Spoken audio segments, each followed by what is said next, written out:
Tuck class is a class of order. We start at 9:45. The president taps the bell, and so the bell rings for the class to begin. Ringing of the bell, having our 7 songs, first and last verse, stand on the last if you're able. And we sing 7 songs. 2 verses, first and last verse of 7 songs, most of them out of the Cokesbury hymnal. We've sang 7 songs, first and last verse. We sing 7 songs, first and last verse. Bobby Poss is in charge. And I always says on the last song, please stand on the second verse, as you're able. As you are able, he said. And I said, Bobby, it's if you are able. And on the last song, we stand as you are able on the last song.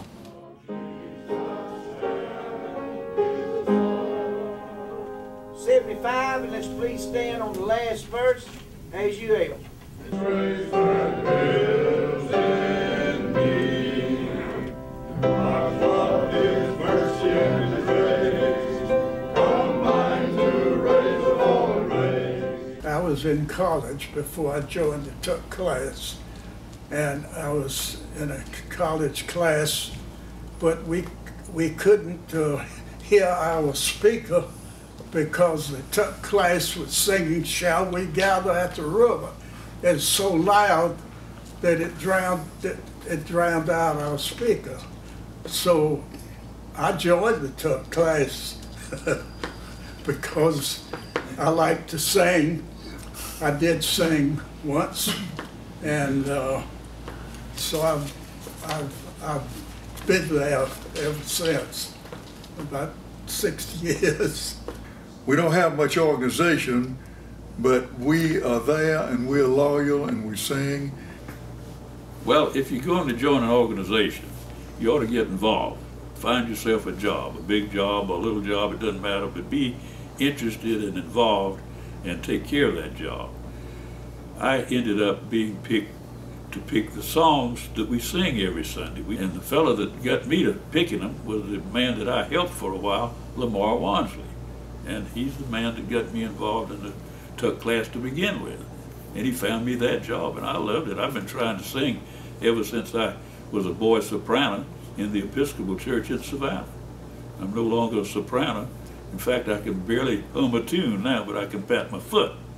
So if you get a chance, get involved in singing or patting your foot or teaching a class or doing something else.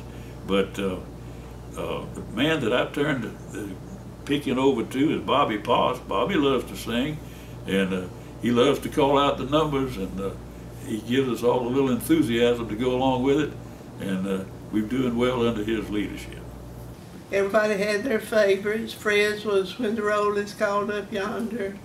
Dr. Jimmy Greenlight did "The Sweet By and By." Then there was Kishi, who liked the Church in the Wildwoods, and there was a painting that stayed in that classroom.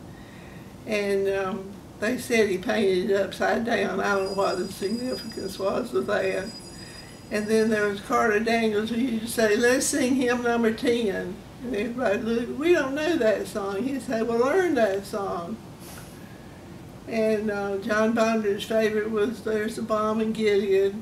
And at that time, we didn't have carpet on the floor, and Mr. Fleming would pat his foot. You could hear that foot patting, keeping time. I understand Lawrence Smith was a Baptist, but he came to enjoy the music.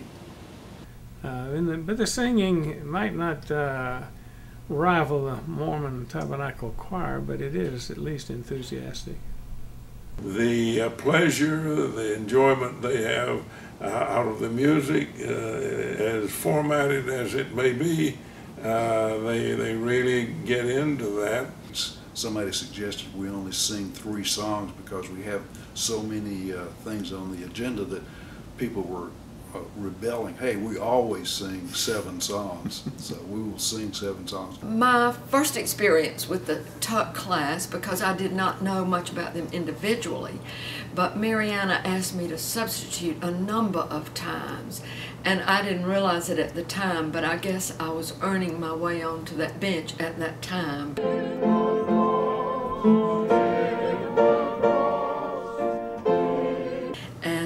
had no idea how it worked.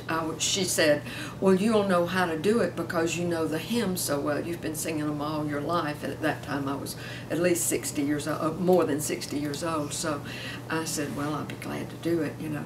But the procedure is very routinized and very precise.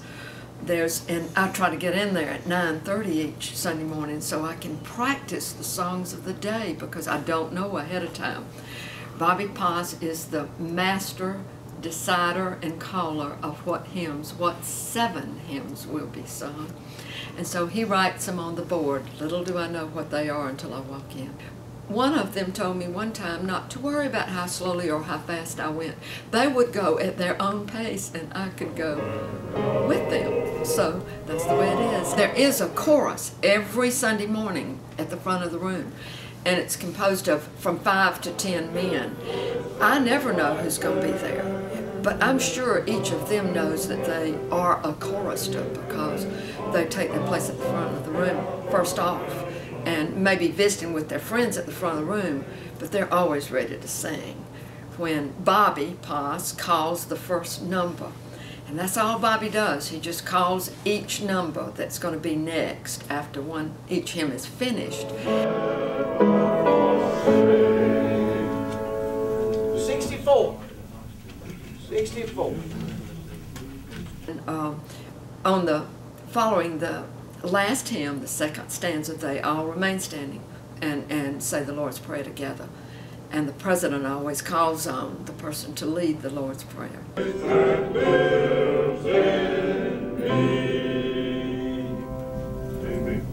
Ed, you lead us in the Lord's Prayer, please. Prayer. Our Father, who art in heaven, hallowed be thy name. Thy kingdom come, thy will be done, on earth as it is in heaven. Give us this day our daily bread, and forgive us our trespasses, as we forgive those who trespass against us. And lead us not into temptation, but deliver us from evil. For thine is the kingdom, the power, and the glory forever. Amen. And that's how the music time ends. Usually takes 15 minutes of each Sunday school hour.